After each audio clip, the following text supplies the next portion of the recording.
സ്വർണം വീഴുന്നു. തകിടം മറിഞ്ഞ് രാജ്യാന്തര വില. കേരളത്തിലും കനത്ത ഇടിവ്. പ്രവചനം ഫലിച്ചാൽ പവൻ 50,000-നും താഴെ. 5 ദിവസത്തിനിടെ പവന് 2680 രൂപയും ഗ്രാമിന് 335 രൂപയും കുറഞ്ഞു. പവൻ വില 66,000 രൂപയ്ക്ക് താഴെയായി. പണിക്കൂലിയും GSTയും ചേർന്നാലുള്ള ഇന്നത്തെ വില നമുക്ക് നോക്കാം. ആഭരണപ്രിയർക്കും വിവാഹം ഉൾപ്പെടെ ആവശ്യങ്ങൾക്കായി വലിയ തോതിൽ സ്വർണ്ണാഭരണങ്ങൾ വാങ്ങാൻ ശ്രമിക്കുന്നവർക്കും വൻ ആശ്വാസം സമ്മാനിച്ച സ്വർണ്ണവിലയിൽ ഇന്നും കനത്ത ഇടിവ്. കേരളത്തിൽ ഗ്രാമിന് 60 രൂപ കുറഞ്ഞ് വില 8,225 രൂപയായി. പവന് 480 രൂപ താഴ്ന്ന് 65,800 രൂപയും. രണ്ടാഴ്ചക്കിടെ ആദ്യമായാണ് പവൻ വില 66,000 രൂപയ്ക്ക് താഴെ എത്തുന്നത്.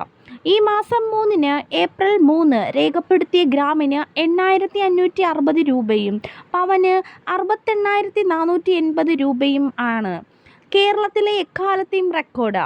അതിനുശേഷം ഇതിനകം പവന് 2,680 രൂപയും ഗ്രാമിന് 335 രൂപയും ഇടിഞ്ഞു. വില റെക്കോർഡിൽ നിന്ന് വൻ തോതിൽ കുറഞ്ഞതോടെ കേരളത്തിലെ സ്വർണ്ണാഭരണശാലകളിൽ തിരക്കും കൂടിത്തുടങ്ങി. വില വീണ്ടും കൂടും മുമ്പേ നിലവിലെ വിലക്കുറവ് പ്രയോജനപ്പെടുത്താനുള്ള ശ്രമത്തിലാണ് പലരുമെന്ന് വ്യാപാരികൾ പറയുന്നു. 18 കാരറ്റ് സ്വർണത്തിനും ഇന്നും വില കുറഞ്ഞു. ചില കടകളിൽ വില ഗ്രാമിന് 50 രൂപ കുറഞ്ഞു. 6,780 രൂപയായപ്പോൾ മറ്റു ചില കടകളിൽ 50 രൂപ തന്നെ കുറഞ്ഞ് 6,745 രൂപയാണ് വിൽപ്പന.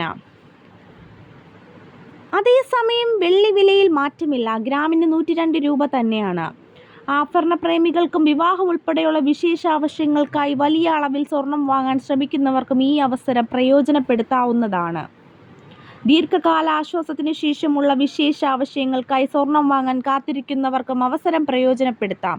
ഇതിനായി മുൻകൂർ ബുക്കിംഗ് സൗകര്യം ഒട്ടുമിക്ക ജ്വല്ലറികളിലും നൽകുന്നുമുണ്ട്. ബുക്ക് ചെയ്ത ദിവസത്തെയും വാങ്ങുന്ന ദിവസത്തെയും വില താരതമ്യം ചെയ്ത് ഏതാണോ കുറവ് ആ വിലയ്ക്ക് സ്വർണം സ്വന്തമാക്കാനാകും.